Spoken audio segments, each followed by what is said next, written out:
हा व्हिडिओ 18 वयोगटावरील प्रेक्षकांसाठी आहे। या व्हिडिओचा उद्देश लोकांना शिक्षित करणे आणि सुरक्षिततेबद्दल जागरूक करणे आहे। एका क्षणात होत्याचं नव्हतं झालं। लग्न, आयुष्याचा तो सर्वात मोठा उत्सव। दोन कुटुंब, दोन व्यक्ती एकत्र येतात, नव्या स्वप्नांची सुरुवात होते। पण अयोध्येच्या एका शांत गावात एका रात्रीत हे सर्व काही संपलं। रात्री भरलेलं हसू सकाळी एका भयान शांततेत बदललं। सुहागरातची ती रात्र, जिथे आयुष्यभरासाठी दोन जीव एकत्र येणार होते, तिथे एक अशी कहाणी लिहिली गेली जी कोणाच्याही कल्पनेच्या बाहेर होती। लग्नाच्या दुसऱ्याच दिवशी प्रदीप आणि शिवानी या नवविवाहित जोडप्याचा मृतदेह त्यांच्याच खोलीत सापडला। एकीकडे गळा दाबून केलेली हत्या, तर दुसरीकडे फाशी घेऊन केलेली आत्महत्या। काय घडलं होतं त्या एका रात्रीत? त्यांचा आनंद एका क्षणात दुःखात का बदलला? ही फक्त एका गुन्ह्याची कथा नाहीये, तर माणसाच्या मनातील भावनांचा, संशयाचा आणि मानसिक आरोग्याचा गुंतागुंतीचा खेळ आहे, ज्याने दोन जीव संपवले आणि दोन कुटुंबांना कायमचे उद्ध्वस्त केले। या जोडप्याच्या लग्नाचा आनंद फक्त त्यांच्या गावातच नाही, तर दूरवर पसरला होता। सर्व काही ठरल्याप्रमाणे झाले। हळदी, संगीत, मेहंदी आणि सप्तपदी सर्व विधी मोठ्या थाटामाटात पार पडले। दोन्ही कुटुंबांनी मुलामुलींच्या आनंदासाठी कोणतीही कसर सोडली नाही। सर्व नात्यांमधील लोक त्यांच्या लग्नात सहभागी झाले होते, त्यांना आशीर्वाद देत होते। लग्नानंतर वधूचा गृहप्रवेश झाला आणि दुसऱ्याच दिवशी त्यांच्या रिसेप्शनची तयारी सुरू झाली। त्यांच्या खोलीतही उत्साहाचं आणि प्रेमाचं वातावरण होतं। सर्व काही सामान्य आणि आनंदी होतं। रात्री उशिरापर्यंत नातेवाईक आणि मित्रमैत्रिणी त्यांच्या लग्नाबद्दल बोलत होते, फोटो काढत होते। शिवानी आणि प्रदीप यांच्या चेहऱ्यावर एक निरागस आनंद होता।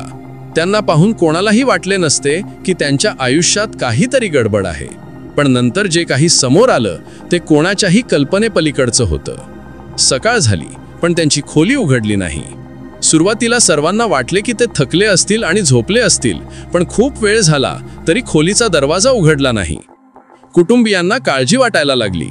त्यांनी दरवाजा ठोठावला, पण आतून काहीच प्रतिसाद मिळाला नाही।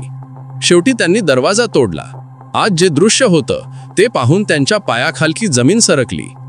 शिवानी पलंगावर बेशुद्ध अवस्थेत पडली होती आणि प्रदीप छताच्या पंख्याला लटकलेला होता। हे पाहून दोन्ही कुटुंबांमध्ये एकच आक्रोश झाला। कोणालाच विश्वास बसत नव्हता की काही तासांपूर्वी हसणारे आणि स्वप्न पाहणारे हे दोन जीव आता कायमचे सोडून गेले होते।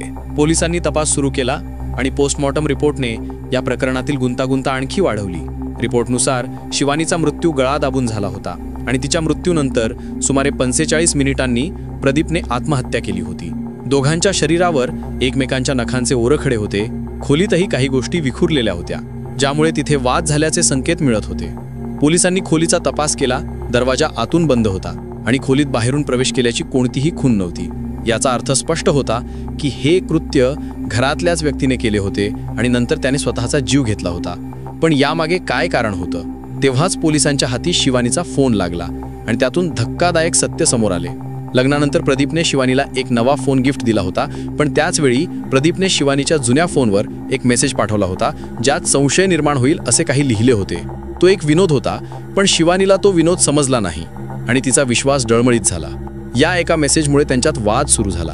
हा वाद इतका वाढला की रागाच्या भरात प्रदीपने शिवानीचा गळा दाबला आणि तिला मृत पाहून त्याला मोठा धक्का बसला। पश्चातापाच्या आणि भीतीमुळे त्याने स्वतःचा जीव घेतला। या घटनेने आपल्याला अनेक प्रश्न विचारण्यास भाग पाडले। एक साधा मेसेज किंवा विनोद जो चुकीच्या वेळी आणि चुकीच्या पद्धतीने पाठवला गेला, तो इतका मोठा विध्वंस कसा घडू शकतो? आजच्या काळात जिथे सोशल मीडिया आणि मोबाईलने संवाद सोपा केला आहे, तिथे गैरसमज वाढले आहेत।